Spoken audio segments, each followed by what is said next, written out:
tengah hari dan salam Malaysia Madani. Pertamanya terima kasih kepada rakan media yang datang pada tengah hari ini untuk sidang media khas berhubung dengan tanggapan 10 anggota sindiket penggandaan dadah terbesar di Sabah.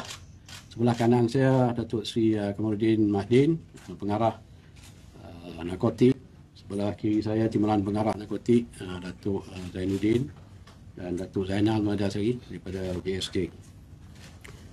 Untuk makluman rakan media sebagaimana yang kita sedia maklum, selepas 40 tahun kita menghadapi isu dadah yang disiharkan sebagai musuh nombor satu negara pada 1983. Sekarang dah 2023. Dadah masih lagi musuh nombor satu negara. Walaupun kita ada banyak membuat tangkapan, rampasan, terusan dalam konteks menangani dadah ini, tetapi masih lagi merupakan ancaman besar. Kita ada undang-undang tanda nama berbahaya, LPK, FOP sebagainya lah. Tetapi jelas dalam tempoh 40 tahun ni, undang-undang yang ada ni nampak kurang berkesan dalam menangani isu pengedaran dan penyelundupan dadah. Yang banyak kita tangkap adalah pengedaran dadah yang daripada bawah, tu yang dekat atas. Ketua-ketua sindiket ini memang sukar untuk kita mengambil tindakan. Sebab sebenarnya yang kita sedia maklum, bagi kes-kes 39B ni, pembuktiannya terlalu tinggi dari segi pemilikan, pengetahuan, kawalan dan juga jagaan. Ini yang sukar untuk dibuktikan di mahkamah. Di samping itu, ketua-ketua sindiket dadah ni, mereka tidak terlibat secara langsung dengan aktiviti pengedaran dadah. Jadi untuk kita membuktikan peranan mereka dalam ni memang sukar. Dan MO yang digunakan oleh sindiket dadah ni sentiasa berubah-ubah. Macam mana seperti mana yang dikatakan, dimaklumkan oleh pengarah narkotik Datuk Seri Kamaluddin. Kadang-kadang sekarang ni dadah ni letak dalam kenderaan, ditinggalkan begitu. Jadi kita sukar untuk membuat pembuktian. Dan kebanyakan sindiket dadah yang terbesar ni, yang di Malaysia, yang kita kesan, mereka terlibat dalam banyak aktiviti dadah, dan hasil daripada dadah ni digunakan untuk melabur ataupun money laundering dalam syarikat-syarikat besar, NGO, perniagaan, membeli aset atau sebagainya. Dan juga ada juga yang terlibat dalam rangkaian restoran. Jadi ini menyebabkan mereka ada kekuatan di segi kewangan. Dan susulan daripada inilah, tuan-tuan, PDRM khususnya Jabatan Pengendalian Narkotik, kita mengambil pendekatan baru untuk menangani isu sindiket pengedaran dadah ni, iaitu kita menggunakan pendekatan siasatan di bawah Seksyen 130W, itu jenayah terancang yang menggunakan prosedur SOSMA. Jadi kita berharap dengan pendekatan ini kita akan dapat mengambil tindakan secara keseluruhan terhadap aktiviti pengedaran dadah, daripada ketua sindiket, pimpin dia, pengedar, transporter, tempat stor penyimpan ni, kader dadah dan sebagainya. Ini yang kita harap dengan pendekatan baru ni kita dapat mengambil tindakan yang menyuruh secara holistik ke atas aktiviti pengedaran dadah. Dan untuk makluman rakan media, pada 25 Disember jam 2.30 pagi satu operasi khas telah dilancarkan oleh Jabatan Siasatan Narkotik dengan kerjasama Eskom Sabah dalam mementras satu sindiket dadah paling besar di Sabah. Dalam operasi ini, beberapa serbuan telah dibuat di sekitar Kota Kinabalu, pantai timur Sabah, melibatkan daerah Tawau dan juga Sempuna. Hasil daripada operasi ini, seramai 10 lelaki yang merupakan ketua sindiket dan juga ahlinya telah berjaya ditahan. Dan tanggapan ini melibatkan ketua sindiket yang berusia 40 tahun, yang merupakan seorang ahli perniagaan, yang mana sebelum ini pernah ditangkap di bawah, diambil tindakan di bawah Seksyen 3(1) adalah merbaya LPK. Yang kedua melibatkan dua individu, masing-masing berumur 36 tahun, iaitu seorang peniaga, dan 48 tahun pembantu peribadi kepada ketua sindiket yang merupakan ahli kanan sindiket ini. Yang ketiga, seorang pejabat awam berumur 44 tahun yang merupakan warga agensi penguatkuasa. Beliau memainkan peranan sebagai transporter bagi sindiket ini.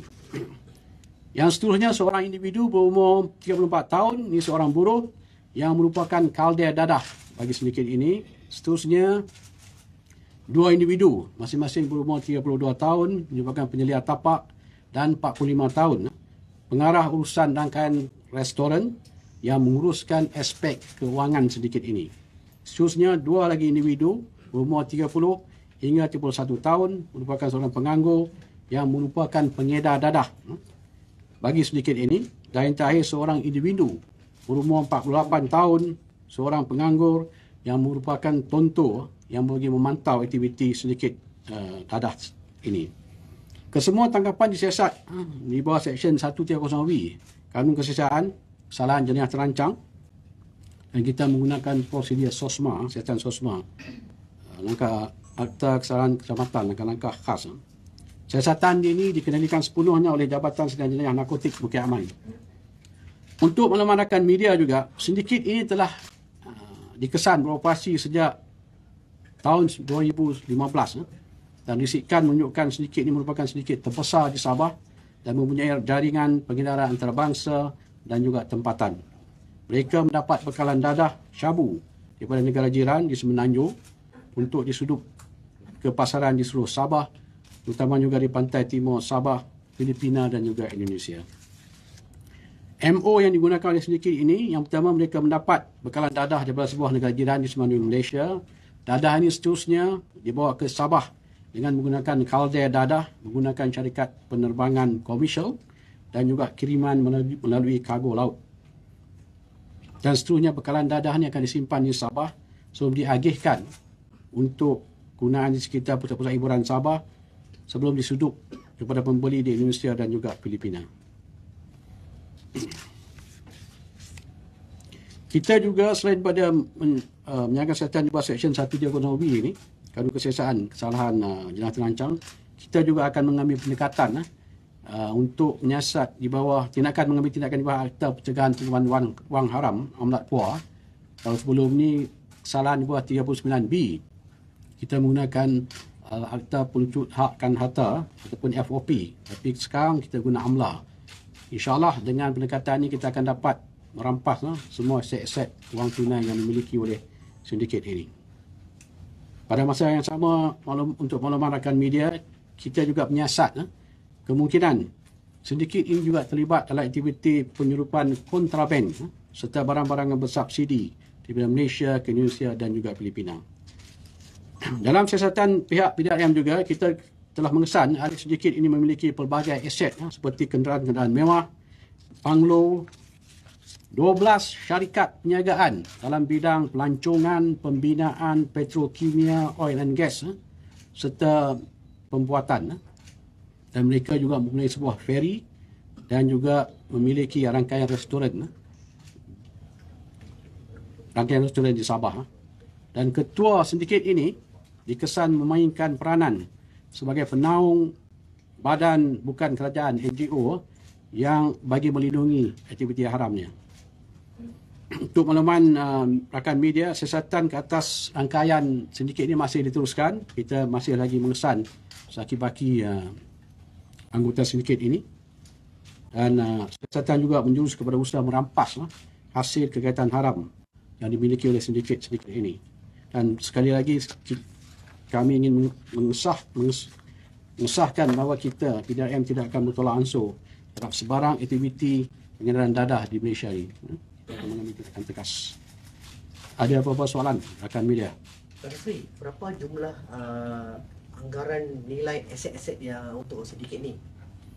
Sebab tu yang saya kata tadi ada 12 syarikat kenderaan banglo banyak masih lagi dalam siasatan kita. Dato' Sri, dia hantar Sabah dari Semenanjung ke Sabah dengan kedai. Dah berapa lama dia menjalankan cara yang sedemikian? Itu yang saya katakan, aktiviti dia sejak 2015. Tapi aktiviti yang ni berjalan dalam tempoh tersebut hingga sekarang. Sama ada dia menggunakan kalder dadah untuk bawa dadah ni melalui penerbangan komersial ataupun melalui kargo laut. Kargo laut ni memang kita menghadapi kesukaran sikit lah untuk mengesat. Dato' Sri, ketika operasi ada lepasan dadah? Tak ada. Sebab tu siasatan masih lagi berjalan.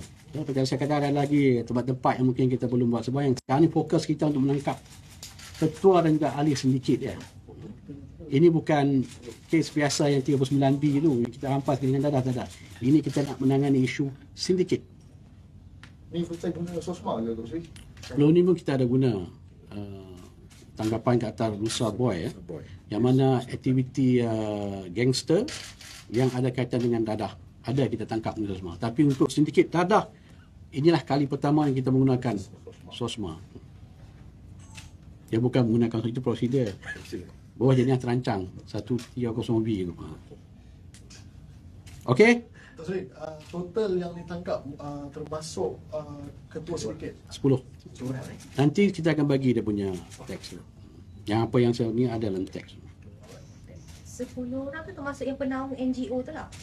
Itu ketua sindiket lah tu. Dia ni ada NGO untuk cover aktiviti dia lah. Sebab tu banyak yang kita tengok dia orang ni banyak dia punya trend dia tu. Dia orang akan terlibat dengan NGO, dia orang sebagai dermawan kan. Jadi dekat luar tu nampak orang yang baik lah. Si tu dapat daripada kegiatan haram. Okey? Datuk Seri, adakah ketua sindiket tu orang tempatan di Sabah kan? Tempatan. Dalam Sabah ni banyak isu juga kan. Mungkin cakap yang kita ada ni mungkin tempatan, mungkin bila disemak-semak mungkin orang asing pun mungkin juga kan. Bagi saya dokumen dan sebagainya. Okey. Terima kasih kepada rakan media. Yang ketua sindiket tu ada apa-apa gelaran pihak kebesaran Datuk. Datuk Kita semak memang ada gelar Datuk dan kita akan maklumkan kepada apa negeri berkenaan lah yang untuk tindakan susulan ni. Memang Datuk yang ada gelaran Datuk. Datuk, dia punya NGO ada terlibat dengan orang politik ke? Kesihatan masih lagi berjalan. Habis. Datuk Seri, soalan saya boleh? Apa dia? Dengan yang 3 anggota PJA yang kena tangkap. Dah, riman dia akan tamat hari ni. So, kita akan minta sambung lagi riman. Saya ingin tegaskan di sini lah. Kita buat sebuah tu pada 21 hari bulan. Hari Khamis. Dan pada petang tu kita dah dapat maklumat pengadu daripada pemilik yang mengatakan ada insiden melibatkan 3 anggotanya. Dan kita buat siasatan sebulan, kita tangkap pada hari Jumaat. So, tidak ada isu pun yang kita nak melindungi anggota kita ke pegawai kita seperti mana yang ditegaskan oleh Tan Sri IGP, kita tidak akan bertolak ansur. Kalau ada pegawai kita yang ditomah ataupun dituduh, kita akan menjalankan siasatan. Kalau ada asas yang cukup, kita akan tangkap. Kita tidak akan melindungi mana-mana pegawai ataupun anggota. Sama juga dalam konteks dadah. Kan? Tahun 2022 kita dekat narkotik tu kita tangkap seorang pangkat superintendent, ketua bekas ketua narkotik satu negeri, superintendent, DSP, ASP, 2 inspektor YLPK. So tidak ada tolak jumpa, kita tak war-warkan benda tu kat luar lah. Tapi tindakan kita memang ambil. Sama dengan insiden ni lah yang melibatkan kita punya 3 warga PDA. Benda ni tidak akan melemahkan ataupun mengendurkan operasi-operasi yang kita akan lancarkan terhadap penempatan warga asing. InsyaAllah kita akan teruskan lagi. Ini bukan alasan untuk kita memberhentikan operasi-operasi melibatkan penempatan asing. Datuk Seri, 3 anggota tu sementara ni dibuang kerja ke macam mana? Belum lagi. Belum lagi, Tahan. Kita akan boleh je lah. siasatan pun tak habis. Kita akan siasatan di bawah Seksyen 380 curi dalam bangunan. Siasatan ni akan IP akan dimajukan kepada DPP lah. Sebelum siasatan dilengkapkan. Kita minta riman lagi untuk siapkan siasatan kita. Okey? Datuk Seri, perkembangan kes Agus Wahab. Agus Wahab nanti pengarah CID akan bagi. Thank you, Datuk Seri. Datuk Seri, sorry, soalan nak tanya untuk kes langgar mati dekat Ipoh tu, kan media katanya tidak dapat liputan yang kata ambil gambar semua kat sana. Tu ada keluar, tengok dalam tu. Liputan tak dapat liputan, semua dah dapat liputan. Jadi macam mana kalau kita nak fahamkan orang ramai kat luar tu yang mungkin ada SOP yang mungkin ada SOP yang berbeza. So kalau untuk pegawai tinggi Ada yang sama ya. Tengok ada berbeza. Ada. Dia bawa ke escort semua tu yang sampai 6 kereta semua tu. Yalah, kes ni kes yang of interest banyak mendapat perhatian. So mungkin ada elemen-elemen untuk mengganggu atau menggugat keselamatan. Mungkin ada. Banyak orang yalah kita pun sedih dengan apa insiden yang berlaku ni. Tapi apa yang penting tindakan telah diambil. Dia pun telah dituduh, biarkan mahkamah akan menentukan. Salah ke tak bersalah ke apa itu biar mahkamah menentukan. Prosedur escort ni kita kena tengok keadaan. Jam setengah bergantung pada ni suspek. Itu satu prosedur yang normal lah. Okey, terima kasih banyak. Terima kasih. Terima kasih banyak.